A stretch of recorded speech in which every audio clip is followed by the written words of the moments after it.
فقد قال الله تبارك وتعالى في القرآن المجيد والفرقان الحميد. أعوذ بالله من الشيطان الرجيم. بسم الله الرحمن الرحيم. كل نفس ذائقة الموت. صدق الله العلي العظيم وصدق رسوله النبي الأمين الكريم. ونحن على ذلك من الشاهدين والشاكرين والحمد لله رب العالمين. آئیے اس عرض معروف سے پیش کر آپ کر سب سے پہلے سید الثقلین نبی الحرمین امام قبلتین سید ابرار اخیار شہنشاہ وقار جناب احمد مصطفیٰ محمد مصطفیٰ صلی اللہ علیہ وسلم کی بارگاہ میں قصد میں غلامی کا ثبوت پیش کریں. یہ بابا صلی اللہ علیہ سیدنا مولانا محمد بن وسلم صلو علیہ الصلوۃ والسلام علیہ یا رسول اللہ صلی اللہ علیہ وسلم. عزیزان اسلام، آپ بار بار نبی اعظم ہندوستان حضرت عمار اعظم اور ساتھ ساتھ حضرت غلام حسین مدبوری دو نقیب ہیں آج کے اس پروگرام میں.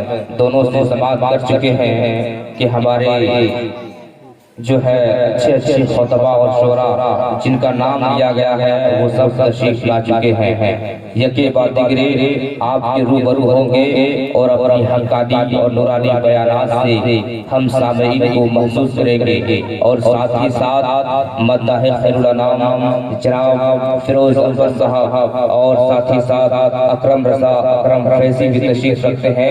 ان سے بھی آپ کو بہترین لب و لہجے میں نعت نبی سے بات کرنی ہے. اس سے پیش کر تھوڑی دیر میں آپ کے روبرو ہوا ہوں. آپ تھوڑی دیر کے لیے دھیان کو ادھر لگائیے، چائے پی لیجیے. اس کے بعد آپ پورا اپنا دھیان ادھر لگائیے.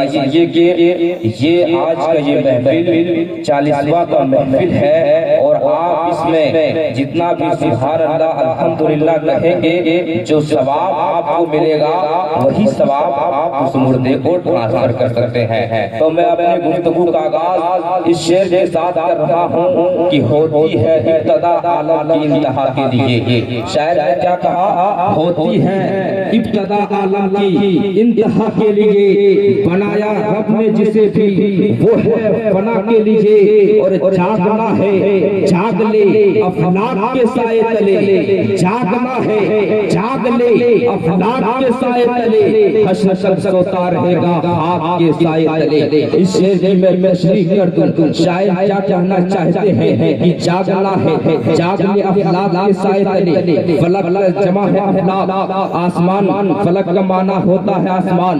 شاعر کہہ رہے ہیں کہ آسمان کے سائے میں آپ جتنا زندگی گزارنا چاہتے ہیں گزار لیجئے. اس کے بعد حشر تک آپ کو سونا پڑے گا خاک کے سائے تلے. یعنی آپ کو زندگی بھر مٹی کے سائے جو ہے اس دنیا سے جانے کے بعد مٹی کے سائے تلے آپ کو جو ہے رہنا ہے. اسی کو شاعر نے نقشہ کھینچا ہے کہ جاگنا ہے جاگ لے افلاک کے سائے تلے، حشر تک سوتا رہے گا خاک کے سائے تلے. اور آگاہ اپنی موت سے کوئی بشر نہیں، آگاہ اپنی موت سے کوئی بشر نہیں. سامان 100 برس کا ہے پل کا خبر نہیں، سامان 100 برس کا ہے پل کی خبر نہیں. اور کون کہتا ہے کہ مومن مر گیا، اور کون کہتا ہے کہ مومن مر گیا.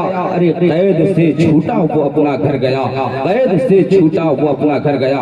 عزیزان ملت اسلامیہ، ابھی میں نے قرآن مقدس کی ایک مشہور و معروف آیت کریمہ تلاوت کرنے کا شرف حاصل کیا ہے جس کو آپ لوگ سنتے رہتے ہیں اور آپ لوگوں کا اس کا میننگ، اس کا انواد، اس کا ٹرانسلیٹ بھی معلوم ہوگا. اس کا معنی کہ کلو نفس ذائقۃ الموت، ہر نفس کو موت کا مزہ چکھنا ہے. عزیزان ملت اسلامیہ، اس دنیا میں جتنے بھی ذی روح ہیں، جتنے بھی جاندار چیز ہیں، سب کو ایک نہ ایک دن دن یہ دنیا چھوڑ کر جانا ہے، سب کا وقت مقرر ہے، سب کا ٹائم فکس ہے۔ اللہ رب العزت کلام مقدس میں ارشاد فرماتا ہے لن یؤخر اللہ نفسا اذا جاء اجلها، جب اس کا وقت آ جائے گا، جب اس کا وعدہ آ جائے گا تو اس میں مہلت نہیں دی جائے گی، اس میں تاخیر نہیں کی جائے گی۔ اور کوئی شخص اگر یہ چاہے کہ ہم موت سے بچ جائیں، موت سے بھاگ جائیں، موت سے جو ہے ہم دور ہو جائیں،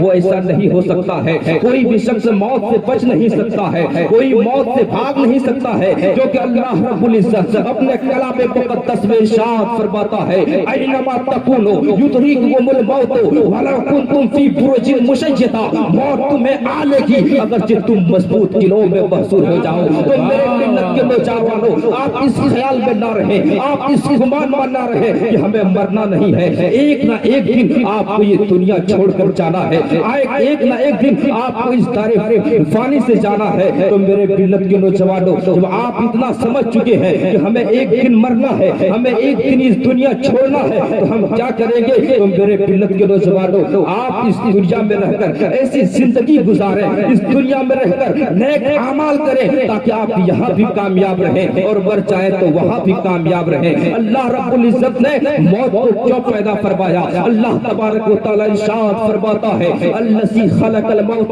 والحیات لیبلوکم ایکم احسن عملا، وہی ہے جس نے موت و حیات کو پیدا کیا ہے تاکہ تمہارے اچھے اور برے اعمال کی جانچ ہو سکے۔ تو اللہ رب العزت نے موت و حیات کو کیوں پیدا کیا ہے؟ اس لیے تاکہ ہمارے اچھے کام اور برے کام کی جانچ ہو سکے، اس کی آزمائش ہو سکے۔ تو میرے ملت کے نوجوانوں، جب آپ اتنا سمجھ چکے ہیں کہ ہمیں ایک دن اس دنیا سے جانا ہے، موت ایک ایسی سواری ہے جس پر ہر ایک کو سوار ہونا ہے، موت ایک ایسا پل ہے جس کو ہر ایک کو پار کرنا ہے، موت ایک ایسا منظر ہے جس کو ہر ایک کو اس کا منظر نامہ دیکھنا ہے، موت ایک اٹل اور ایک مستحکم فیصلہ ہے۔ تو جب آپ اتنا سمجھ چکے ہیں یہ دنیا فانی ہے، یہ دنیا غیر ثابت ہے، ہمیں ایک دن اس دنیا سے جانا ہے، تو ہمیں چاہیے ہم اس دنیا میں رہ کر نیک اعمال کریں، اعمال صالحہ کریں، اچھے کام کریں تاکہ ہم یہاں بھی کامیاب ہو جائیں، ہماری آخرت بھی سنور جائے۔ پڑھیے درود پاک اللہم صلی علی سیدنا مولانا محمد بارک وسلم صلو علیہ الصلوۃ والسلام علیک یا رسول اللہ صلی اللہ تعالی علیہ وسلم۔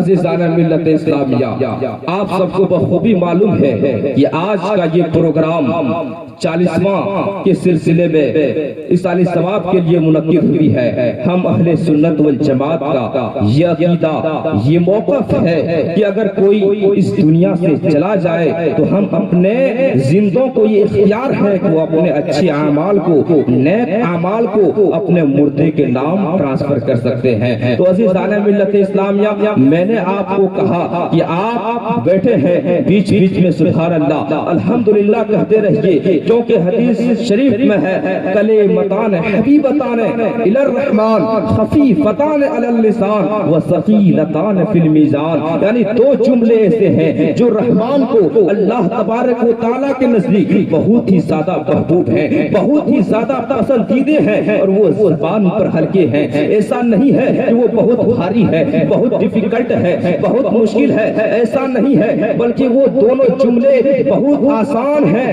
وہ ثقیلتان فی المیزان، اور میزان میں وہ دو جملے بہت بھارے ہیں۔ میزان کس کو کہتے ہیں؟ جس پہ نامہ اعمال تولا جائے گا، جس پہ نامہ اعمال تولا جائے گا اس ترازو کا نام میزان ہے۔ تو وہ دو جملے میزان پر بہت بھارے ہیں، اور وہ دو جملے کیا ہیں؟ سبحان اللہ و بحمدہ۔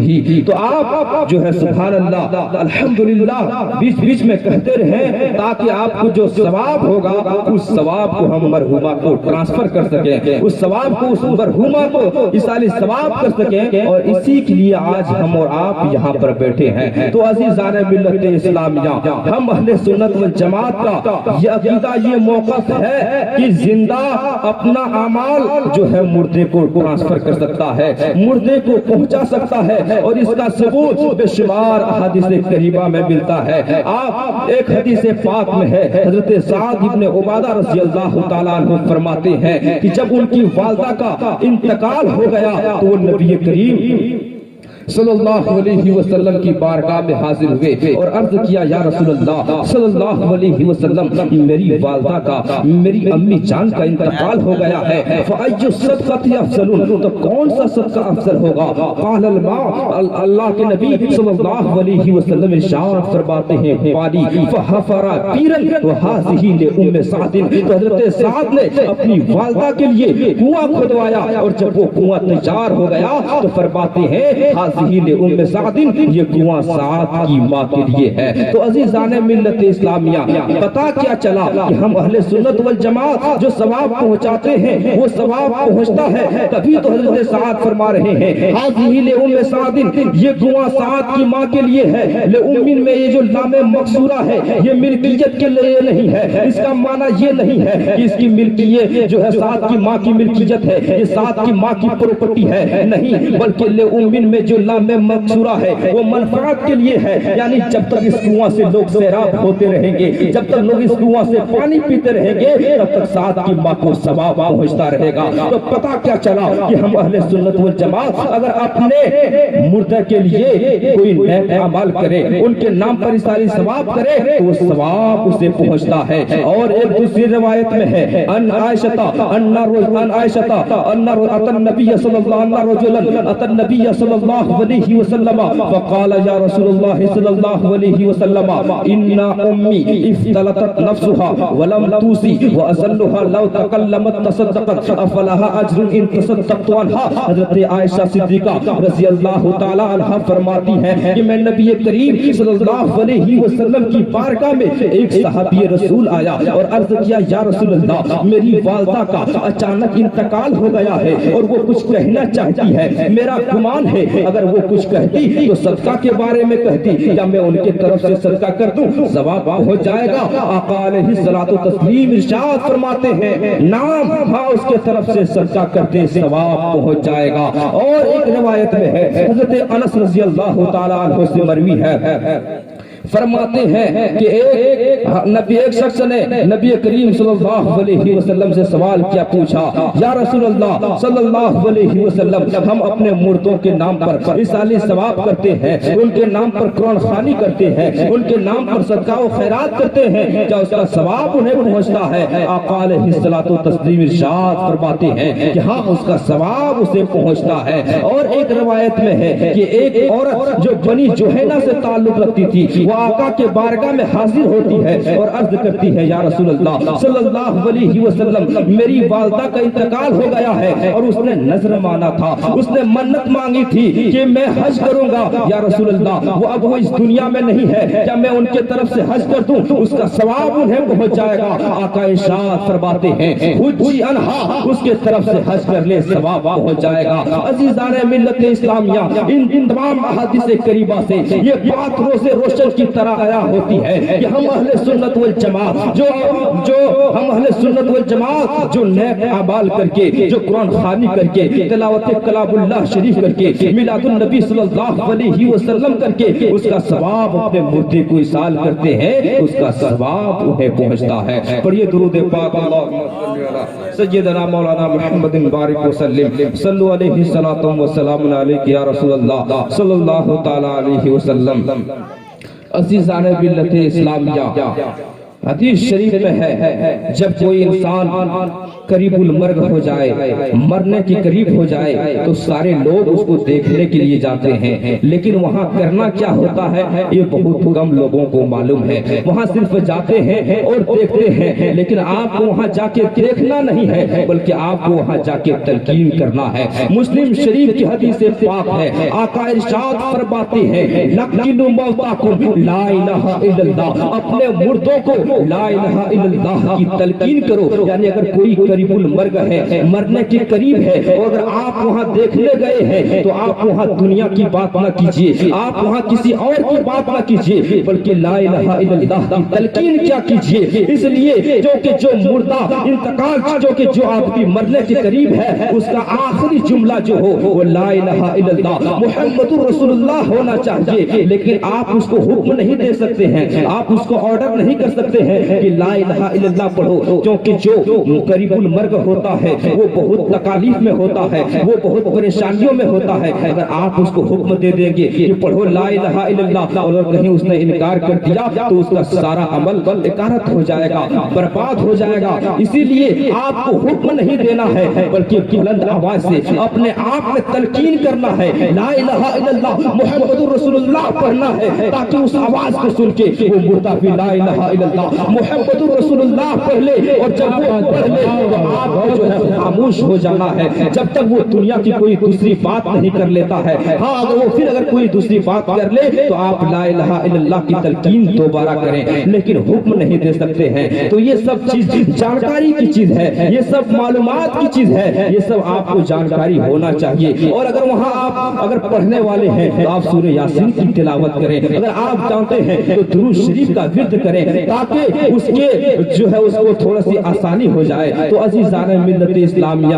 ہمیں چاہیے کہ ہم اسلام سے زیادہ قریب ہوں, اسلام کی معلومات حاصل کریں کہ اور جو ہے جب انتقال ہو جائے تو کیا کرنا چاہیے. اس کے گھر والوں کو چاہیے کہ اس کے سر سے جبڑا سے لے کر کوئی پٹی باندھ دے تاکہ اس کا منہ کھلا ہوا نہ ہو, اس کے جو ہے اس کی آنکھ بند کر دیں, اس کے ہاتھوں کو سیدھا کر دیں. یہ سب جو ہے آداب کتابوں میں بیان ہوئے ہیں, تو یہ سب ہمیں کرنا چاہیے. اور عزیزان ملت اسلامیہ, اور جب دنیا سے انسان مر جاتا ہے حدیث شریف میں ہے اس کے نامۂ اعمال منقطع کر دیے جاتے ہیں. اذا مات انسان انقطع عمله الا من ثلاث, جب دنیا سے آدمی چلا جاتا ہے مر جاتا ہے اس کے نامۂ اعمال کو منقطع کر دیا جاتا ہے, اس کے نامۂ اعمال کے رجسٹر کو بند کر دیا جاتا ہے. مگر تین چیز ایسی ہوتی ہے کہ مرنے کے بعد بھی اس کو اس کا ثواب پہنچتا رہتا ہے. وہ تین چیز کیا ہے؟ العلم ينتفع به, ایسا علم جس سے لوگوں کو فائدہ پہنچے, ایسا علم جس سے لوگوں کو پروفٹ ہو, نفع ہو. ایسا علم اگر اس نے چھوڑ کے گیا ہے تو اس کا ثواب اس کو پہنچتا رہے گا. اور دوسرے نمبر پر ہے او ولد صالح, نیک لڑکا اگر وہ دنیا سے چلا گیا ہے اور اگر اولاد صالح چھوڑ کر گیا ہے, نیک اولاد چھوڑ کر گیا ہے, تو جو ہے اس کا ثواب اس کو پہنچے گا. اور تیسرے نمبر پر ہے او صدقۃ جاریہ, یا صدقہ جاریہ, یعنی جانے والا چلا گیا ہے لیکن اس کے چاہنے والے, اس کے گھر والے, اس کے محبین, اس کے مخلصین اگر اس کے نام پر صدقہ جاریہ کرتا ہے تو اس کا ثواب اسے پہنچتا رہتا ہے. صدقہ جاریہ کس کو کہتے ہیں؟ جس کا ثواب جاری رہے. مثال کے طور پر کہیں مسجد بن رہی ہے, آپ اپنے مردے کے نام پر مسجد میں ایک اینٹ لگا دیے, ایک بوری سیمنٹ دے دیے, یا اور بھی بہت سے طریقے ہیں. مدرسے میں آپ نے دینی کتاب دے دیے, قرآن شریف دے دیے. جب اس کتاب کو پڑھا جائے گا تب تک آپ کے مردے کو ثواب پہنچتا رہے گا. تو عزیزان ملت اسلامیہ, ہمیں چاہیے کہ ہم اپنے مردوں کے نام پر اصلاحی ثواب کریں اور اس کا ثواب اسے پہنچتا ہے. کچھ لوگوں کا اعتراض ہے کہ ثواب نہیں پہنچتا ہے. میں کہتا ہوں کہ ثواب پہنچتا ہے, اور فاتحہ خوانی جو کی جاتی ہے یہ بھی کیا ہے؟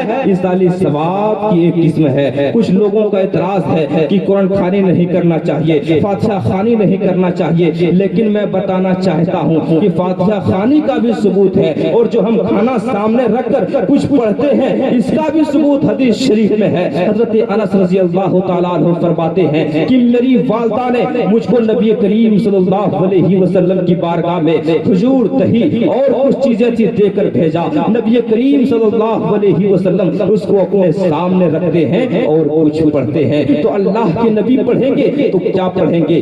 ربائن نہیں پڑھیں گے, گیتا نہیں پڑھیں گے, بلکہ اللہ کے نبی جب بھی پڑھیں گے تو کچھ ذکر و اذکار کریں گے, قرآن کی تلاوت کریں گے. تو پتہ کیا چلا؟ کھانا سامنے رکھ کر کچھ پڑھنا یہ میرے نبی کریم کی سنت ہے. اور جب اس کھانا پر پڑھ لیے تو حضرت انس سے فرماتے ہیں آقا علیہ السلام کہ اے انس 10 صحابی کو بلاتے جاؤ, 10 صحابہ کو بلاتے جاؤ. 10 صحابہ آتے گئے, کھاتے گئے, آتے گئے, کھاتے گئے, یہاں تک کہ 300 صحابہ کرام شکم شیر ہو کر کھائے مگر اس میں خوشبو نہیں آئی. یہ ہے میرے آقا کا معجزہ. اور جو ہم کھانا جو ہے سامنے رکھ کر فاتحہ پڑھتے ہیں اس کا ثبوت بھی حدیث شریف سے ہے. اور یہ فاتحہ خوانی ہے کیا؟ یہ اصلاحی ثواب کی ایک قسم ہے کہ کھانا سامنے رکھ کر اس میں قرآن کی کچھ آیت پڑھتے ہیں، ہم تلاوت کرتے ہیں اور اسی کا ثواب مردے کو ارسال کرتے ہیں، ٹرانسفر کرتے ہیں۔ کچھ لوگ کہتے ہیں کہ ثواب نہیں پہنچتا ہے، میں کہتا ہوں ٹھیک ہی کہتے ہیں جو کہتے ہیں ثواب نہیں پہنچتا ہے، کیونکہ یہ مردے پہ ڈیپینڈ کرتا ہے کہ ثواب پہنچتا بھی ہے اور ثواب نہیں بھی پہنچتا ہے، یہ مردہ پہ ڈیپینڈ کرتا ہے۔ مردہ اگر مومن ہے تو ثواب پہنچتا ہے، اور اگر مردہ مومن نہیں ہے تو ثواب نہیں پہنچتا ہے۔ ابو داؤد شریف کی حدیث پاک ہے، حضرت عمر بن العاص فرماتے ہیں کہ جب میرے والد کا آخری وقت آ گیا، جب وہ قریب المرگ ہو گئے، تو انہوں نے ہم دونوں بھائیوں کو بلایا اور وصیت کیا کہ میں نے زندگی بھر آقا کریم کو جھٹلایا ہے، ان کی توہین کیا ہے، ان سے لڑائی کیا ہے، لیکن اگر کہیں محمد صلی اللہ علیہ وسلم کی بات اگر سچی نکل جائے تو بچنے کے لیے کچھ تو سامان ہونا چاہیے، اسی لیے تم لوگ میرے مرنے کے بعد 50 غلام آزاد کر دینا۔ اس کے بھائی نے 50 غلام آزاد کر دیا، لیکن حضرت عمر بن العاص نبی کے بارگاہ میں حاضر ہوئے اور عرض کیے یا رسول اللہ صلی اللہ علیہ وسلم، میرے والد نے مرنے سے پہلے یہ وصیت کی تھی، اگر میں مر جاؤں تو تم میرے طرف سے 50 غلام آزاد کر دینا۔ کیا میں ان کی طرف سے 50 غلام آزاد کر دوں؟ اگرچہ معاملہ میرے باپ کا ہے، مگر نبی کے مقابلے میں باپ کی کوئی حیثیت نہیں ہوا کرتی ہے۔ یا رسول اللہ، اگر آپ فتویٰ دیں گے تو ہم 50 غلام آزاد کریں گے۔ آقا کا جملہ سنو، ڈیسائیڈ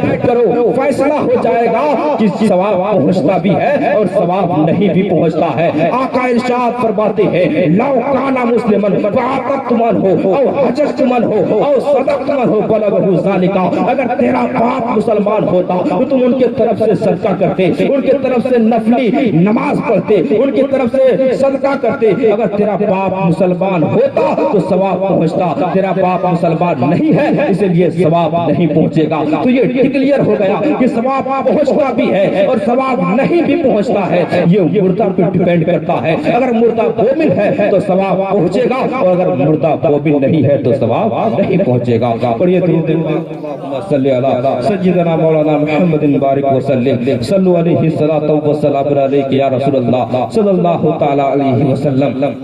تو عزیزان ملت اسلامیہ، نعرے تکبیر، نعرے رسالت، مسلک اعلیٰ حضرت حضرت علامہ ثناء اللہ حیدر صاحب قبلہ، نعرے تکبیر، نعرے رسالت۔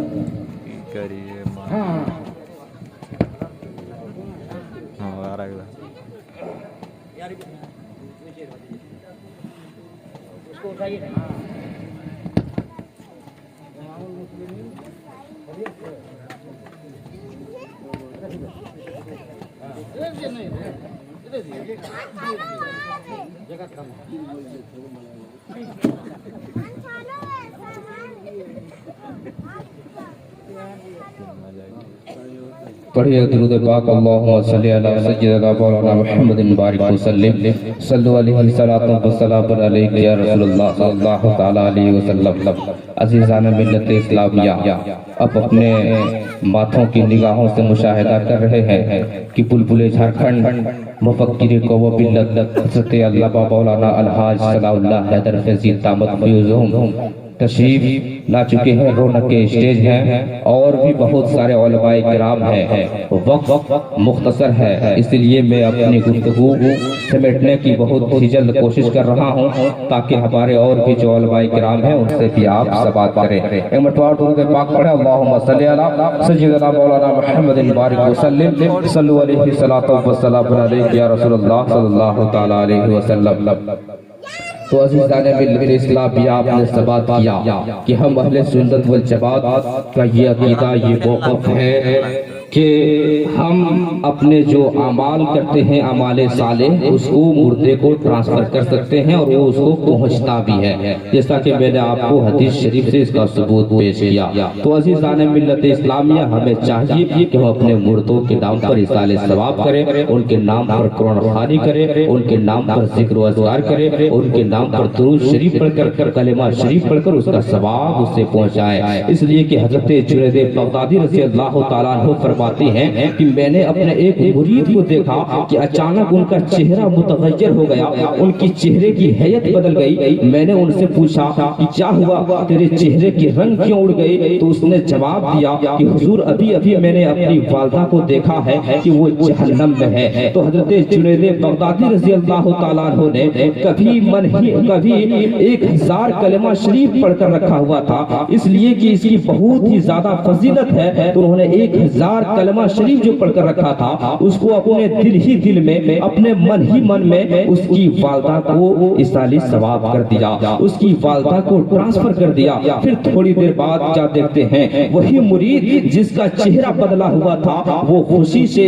اچھل اٹھا ہے، اس کا چہرہ حشاش و قشاش نظر آتا ہے۔ تو پھر حضرت جنید بغدادی پوچھتے ہیں کیا بات ہے، ابھی تو بہت غمگین تھا، ابھی تو بہت خوش ہو گیا، بات کیا ہے؟ تو اس نے کہا حضور پھر ابھی میں نے کشف سے دیکھا کہ میری والدہ جنت میں ٹہل رہی ہے۔ تو حضرت جنید بغدادی فرماتے ہیں کہ مجھے تو اس حدیث کی صحت اس کے کشف سے معلوم ہو گئی، اور اس کی کشف کی صحت اس حدیث پاک سے معلوم ہو گئی۔ تو پتہ کیا چلا، آپ اگر نیک اعمال کر کے ذکر و اذکار کر کے اگر زبان سے آپ نہیں کہیں گے، صرف دل سے اگر آپ کہہ دیں کہ اس کا ثواب فلاں کو پہنچ جائے تو اس کا ثواب پہنچ جاتا ہے۔ مثال کے طور پر آپ نے کلمہ شریف پڑھ کے رکھا ہے، درود شریف پڑھ کے رکھا ہے، یا کوئی نیک اعمال کر کے رکھا ہے، اور اگر آپ دل ہی میں اگر اس کو کہہ دیں کہ یا اللہ اس کا ثواب فلاں کو پہنچ جائے تو اس کا ثواب اسے پہنچ جاتا ہے۔ اور زبان سے کہنا یہ تو سنت صحابہ ہے، جیسا کہ حضرت سعد نے اپنی والدہ کے لیے کہا کہ حاضی لأم سعد، یہ کنواں سعد کی ماں کے لیے ہے۔ تو عزیزان ملت اسلامیہ،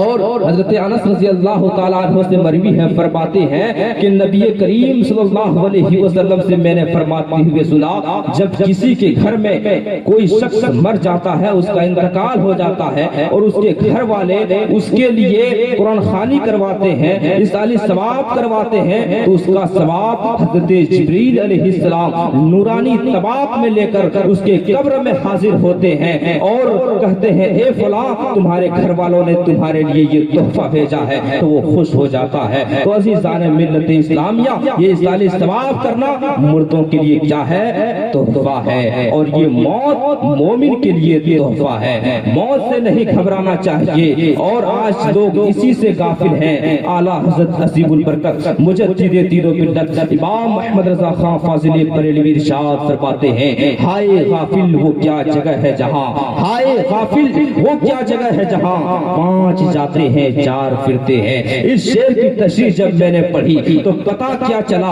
وہ کون سی غفلت کی جگہ ہے، وہ جگہ قبرستان ہے۔ لوگ موت سے غفلت میں ہیں، لوگ وہی وہ جگہ ہے جہاں 5 جاتے ہیں 4 پھرتے ہیں۔ اعلیٰ حضرت نے مثال دیا، وہاں آپ کتنوں بھی جائیے تو ایک وہاں سے کم واپس آتا ہے، کیونکہ وہاں ایک کو سپرد خاک کر دیا جاتا ہے، دفن کر دیا جاتا ہے۔ تو ہم جو ہے موت سے غافل ہیں، قبرستان سے غافل ہیں۔ اسی لیے آقا کریم علیہ الصلوۃ والتسلیم ارشاد فرماتے ہیں، ان ابن مسعود قال قال رسول اللہ صلی اللہ علیہ وسلم نہیتکم ان زیارت القبور فزوروها۔ حضرت عبداللہ ابن مسعود فرماتے ہیں کہ نبی کریم صلی اللہ علیہ وسلم نے ارشاد فرمایا کہ میں نے تمہیں قبروں کی زیارت سے منع کیا تھا، فزوروها، اب تم اس کی زیارت کرو، فإن تزہد فی الدنیا وتذکر الآخرہ، کیونکہ قبرستان کی زیارت سے جو ہے آپ کے دنیا سے آپ کی بے رغبتی ہو جائے گی، اور آخرت کی یاد تازہ ہو جائے گی، آخرت کی یاد آئے گی۔ اسی لیے ہمیں چاہیے کہ ہم قبروں کی زیارت کیا کریں۔ اور حدیث شریف میں ہے، من زار قبر والدیہ یوم الجمعہ وقرأ یاسین فہو مغفور لہ، جو اپنے والدین کی قبر کی زیارت کرتا ہے جمعہ کے دن اور وہاں سورہ یاسین پڑھتا ہے تو اللہ تبارک و تعالی اس کی مغفرت فرما دیتا ہے۔ تو ہمیں چاہیے کہ ہم قبروں کی زیارت کریں۔ اگر آپ جو ہے قرآن شریف پڑھنا جانتے ہیں تو وہاں قرآن شریف پڑھیں، سورہ یاسین شریف پڑھنا جانتے ہیں سورہ یاسین شریف پڑھیں، یا جو بھی سورت آپ کو یاد ہے آپ قبرستان میں جا کر وہ سورت پڑھیں، آپ کو بھی ثواب ہوگا، آپ کی مردوں کو بھی ثواب ہوگا۔ اور عزیزان ملت اسلامیہ، بہت سارے لوگ جاتے ہیں مٹی دینے، جنازہ پڑھ لیتے ہیں اور جنازہ پڑھ کر واپس آ جاتے ہیں، مٹی بہت آدمی نہیں دیتے ہیں، ہیں، لیکن حدیث شریف سنیے، اس کے بعد میرا خیال ہے کہ کبھی بھی آپ مٹی دیے بغیر واپس نہیں آئیں گے۔ مسلم شریف کی حدیث پاک ہے، آقا ارشاد فرماتے ہیں کہ جو کسی کے جنازے میں شریک ہوتا ہے اس کے لیے ایک قرات ثواب ہے، اور جو مٹی دے کے واپس آتا ہے اس کے لیے 2 قرات ثواب ہے۔ صحابہ نے عرض کیا یا رسول اللہ مل قرات کیا ہے؟ آقا ارشاد فرماتے ہیں قرات یہ جبل احد کے پہاڑ کے برابر ہے، اگر کوئی جنازہ پڑھتا ہے اس کو 1 قرات ثواب ملتا ہے، اور اگر وہ دفن کر کے آتا ہے تو اس کو 2 قرات کا ثواب ملتا ہے۔ تو عزیزان ملت اسلامیہ، اگر آپ 2 قرات ثواب لینا چاہتے ہیں تو آپ جنازہ میں شرکت کرتے ہیں، جنازہ پڑھنے کے ساتھ ساتھ آپ مٹی بھی دے کر واپس آئے تاکہ آپ کو زیادہ سے زیادہ ثواب ملے۔ اور بہت سارے لوگ بھاگ جاتے ہیں، لیکن مسئلہ یہی ہے کہ آپ اتنے دیر تک دفن کرنے کے بعد اتنے دیر تک قبرستان میں رکنا چاہیے جتنے دیر تک ایک اونٹ کو ذبح کر کے اس کی کھال کو اتار کے اس کے گوشت کو بنا کر بوٹی بوٹی کر کے تقسیم کر دیا جائے اتنی دیر تک قبرستان میں رکنا چاہیے۔ اس سے جو ہے مردے کو جو ہے انس حاصل ہوتی ہے۔ تو عزیزان ملت اسلامیہ، تو ہمیں چاہیے کہ ہم قبروں کی زیارت کریں کہ اس سے جو ہے آخرت کی یاد آتی ہے، اور موت سے گھبرائے نہیں، جو کہ آقا علیہ الصلوۃ والتسلیم ارشاد فرماتے ہیں الموت تحفۃ المؤمن، موت جو ہے مومن کا تحفہ ہے، موت مومن کے لیے گفٹ ہے، موت مومن کے لیے تحفہ ہے۔ تو میں نے جب یہ حدیث پاک پڑھی تو جو ہے میں عالم تصورات میں میں نے جو ہے روضہ رسول کی جالی کو چوما ہے اور سوال کیا ہے یا رسول اللہ، آپ نے فرمایا الموت تحفۃ المؤمن، مومن کا تحفہ جو ہے موت ہے، لیکن یہ کیسا تحفہ ہے؟ اگر باپ کو مل جائے تو بیٹا رو رہا ہے، بیٹی رو رہی ہے، اگر بیٹا کو مل جائے تو باپ رو رہا ہے، آخر یہ تحفہ کیسا ہے؟ تو آقا کریم علیہ الصلوۃ والتسلیم ارشاد فرماتے ہیں کہ سنو اے جاوید اختر امجدی، یہ تم سوال کر رہے ہو کہ موت جو ہے مومن کا تحفہ ہے، یہ اس لیے میں نے فرمایا، اس لیے کہ جب آدمی اس دنیا سے چلا جاتا ہے اور جب اس کو قبر کو اتارا جاتا ہے تو اسے وہاں آقا کا دیدار کرایا جاتا ہے، وہاں اسے آقا کی زیارت کرائی جاتی ہے، اور کسی بندہ مومن کے لیے اس سے بڑھ کر کوئی تحفہ نہیں ہو سکتا ہے۔ اس کے لیے روزہ رسول، اس کے لیے آقا کا چہرہ زیارت کرایا جائے، اس کے لیے جو وہ قبر میں آقا کا دیدار کرے، اس سے بڑھ کر کوئی گفٹ کیا ہو سکتا ہے؟ تو اسی لیے میرے ملت کے نوجوانوں، موت سے گھبرانا نہیں چاہیے، موت مومن کے لیے ایک تحفہ ہے۔ علماء کرام کی لمبی فہرست ہے، اسی لیے میں اپنی گفتگو یہیں پہ ختم کر رہا ہوں۔ دعا ہے اللہ رب العزت کی بارگاہ میں کہ اللہ تبارک و تعالی مرحومہ سکینہ بیوی کو جنت الفردوس میں اعلیٰ سے اعلیٰ مقام عطا فرمائے، ان کو کروٹ جنت نصیب عطا فرمائے، ان کی قبر کو طاقت نگاہ کشادہ عطا فرمائے۔ وآخر دعوانا الحمدللہ رب العالمین، استغفر اللہ ربی من کل ذنب واتوب الیہ۔